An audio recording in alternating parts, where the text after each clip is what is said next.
महात्मा बुद्ध अपनी विचारों के माध्यम से हम सभी को हमेशा जीवन जीने की सही मार्ग दर्शाते आए हैं। जो व्यक्ति अपनी जीवन में बुद्ध के विचारों को अनुसरण करता है, उसे जीवन जीने का सही मार्ग मिल जाता है। हम सभी के जीवन में अलग अलग परेशानियां रहती हैं। जो लोग धैर्य के साथ इनका सामना करते हुए आगे बढ़ते हैं, वे जीवन में सुख शांति का मार्ग प्राप्त कर लेते हैं, और जो लोग धैर्य खो देते हैं, उनके सामने समस्याएं और ज्यादा बढ़ने लगती हैं।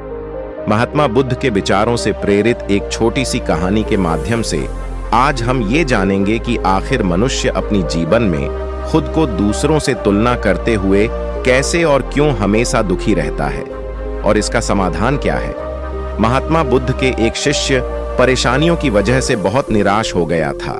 उसने एक दिन बुद्ध से निवेदन किया कि हे तथागत, कृपया मुझे इन दुखों को दूर करने का कोई उपाय बताएं। मैं इन सब से बहुत निराश हूं। महात्मा बुद्ध मुस्कुराते हुए अपने शिष्य से कहा, मैं तुम्हारी परेशानियों को अच्छी तरह से समझता हूं। इसका उपाय तो मैं तुम्हें अवश्य बताऊंगा, लेकिन उससे पहले तुम्हें इस गांव में जो सबसे सुखी व्यक्ति हो, उसके घर से मुट्ठी भर अनाज लाकर मुझे देना होगा। शिष्य बुद्ध की बातें सुनकर थोड़ा सोच में पड़ गया। फिर बुद्ध की आज्ञा का पालन करते हुए गांव में सबसे सुखी व्यक्ति खोजने के लिए गांव की तरफ निकल पड़ा।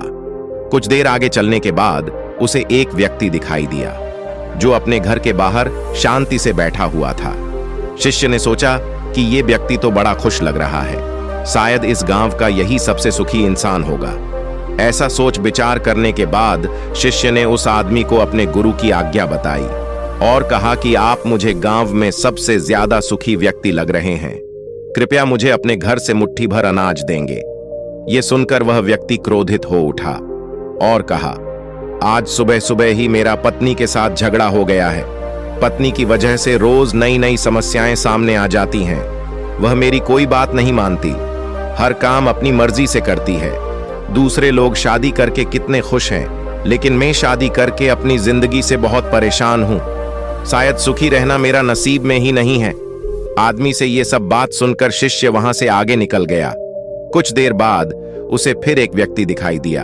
शिष्य ने उसे भी अपने गुरु की आज्ञा बताई और कहा, आप इस गांव की सबसे सुखी इंसान लगते हैं। क्या आप मुझे एक मुट्ठी भर अनाज देंगे?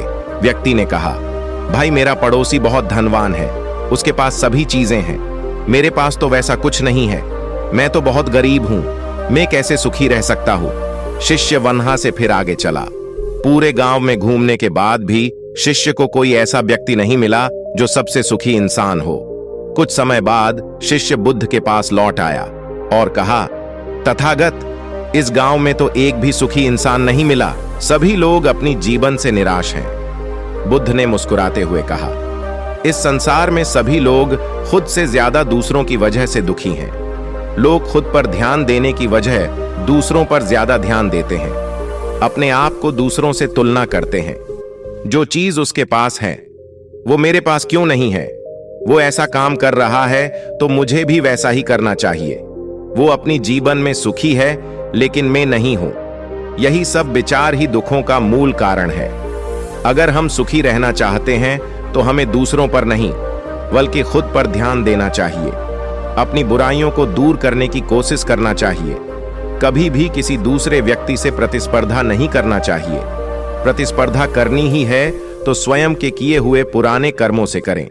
अपनी योग्यता पर भरोसा रखें और उसी के अनुसार काम करें। यही सुखी रहने का सूत्र है। धन्यवाद।